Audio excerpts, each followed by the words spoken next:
பாண்டி.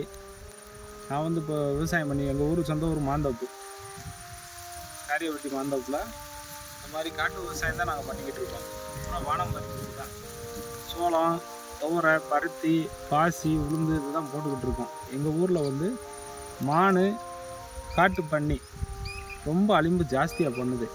வருஷத்துக்கு வருஷம் ஊருக்கு காடுகளாக வந்து குறைஞ்சிக்கிட்டே வருது.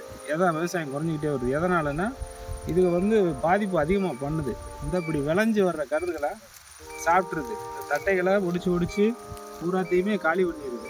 அப்படின்னு ஒரு சில விவசாயிகள் வந்து ஒரு 5000, 10,000, 20,000 செலவழிச்சிட்டு வருமானம் போயில இந்த பன்னிகளும் காட்டு மானுகளும் ரெண்டு செய்கிறதுனால தற்கொலை பண்ணுற அளவுக்கு போயிடுறாங்க.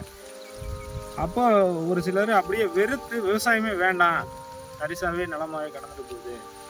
ஏன்னா இந்த கவர்மெண்ட்டு யாரும் என்னன்னு கேட்க மாட்டேன்றாங்க. ஒரு 5-6 வருஷத்துக்கு வந்து இன்சூரன்ஸ் போட்டிருந்தாங்க, கிளைம் ஆச்சு. இப்போ இந்த மாதிரி விவசாயம் விளைஞ்சதை எங்களால் எடுக்க முடியலை. இந்த மாதிரி அழிம்பாயிருது. இதை வந்து எந்த ஒரு அதிகாரி வந்து என்னென்னு கேட்க மாட்டேன்றாங்க. ஒரு சிலர் தவறாக இந்த பன்னி வருது, மானு வருது அப்படின்னு சொல்லி விரட்டி அடித்தோம்னு சொன்னால் கவர்மெண்ட்லேருந்து வந்து அதை அடிக்கக்கூடாது, பிடிக்கக்கூடாது, செஞ்சால் நாங்கள் வந்து கேஸ் போட்டுருவோம் அப்படின்னு சொல்லி அது வேறு பயன்படுத்திடுறாங்க. நாங்கள் ஒன்றுமே பண்ண முடியலை. விவசாயத்தை விட்டுட்டு போகிற நிலைமையில தான் இருக்கோம். இந்த கவர்மெண்ட் பார்த்து எங்களுக்கு இந்த இது ஒன்று அதிகமாக வந்து சேதாரம் ஆகுது. இந்த சேதாரத்துக்கு ஒரு இழப்பீடாவது கொடுக்கணும். அது பண்ணால் உண்டு நாங்கள் இந்த விவசாயம் பண்ணுறதுக்கு எங்களுக்கு ஒரு ஊக்கமாக இருக்கும். இல்லை அந்த விலங்குகளை வந்து விரட்டி அடித்து கொடுக்கணும். நாங்கள் அதை ஒன்றும் பண்ண முடியாது.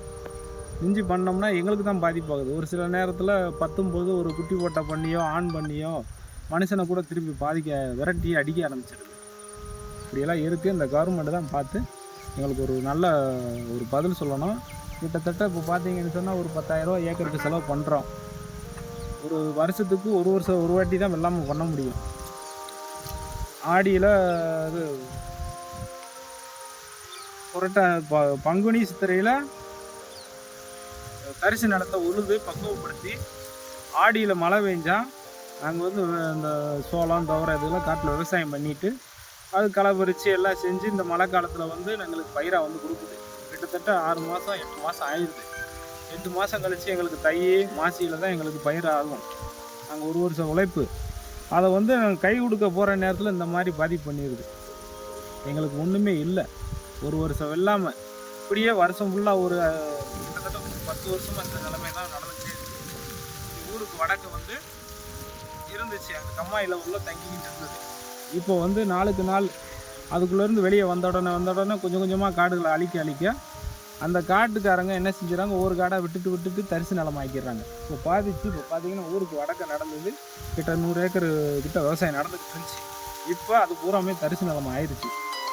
அது தாண்டி இப்போ ஊருக்கு தெற்கையும் தென்புறமும் விவசாய நிலங்களுக்குள்ளே இந்த மாதிரி அடிக்க ஆரம்பிச்சிருச்சு. இப்படியே அந்த போன வருஷம் விவசாயம் செஞ்சவர் இந்த வருஷம் தரிசா போட்டார். இப்போ இந்த வருஷம் இதை செஞ்சவர் நான் அடுத்த வருஷம் இதையும் தரிசாக்கிடுவார். இப்படியே போயிட்டால் நாங்கள் எங்களோட வாழ்வாதாரமே என்னன்னு தெரியலை. எங்களுக்கு கிட்டத்தட்ட இங்கேருந்து போகணும்னா டவுனு போனால் 15 கிலோமீட்டர் போகணும். வீட்டுக்கு போனாலும் இந்த பக்கம் போனாலும் 15 கிலோமீட்டர் போய் கொத்தனார் வேலை, கார வேலை பார்த்து தான் கண்டுபிடிக்க வேண்டிய நிலைமையாக இருக்குது. விவசாய நிலம் இருக்குது, ஆனால் விவசாயம் பண்ணி எங்களால் சம்பாதிக்க முடியல, வளர்ப்பு நடத்த முடியல சூழ்நிலையெல்லாம் நம்ம இருக்கோம். அவங்க வந்துருக்கு. உங்களுக்கு எவ்வளோ வந்துருக்கு?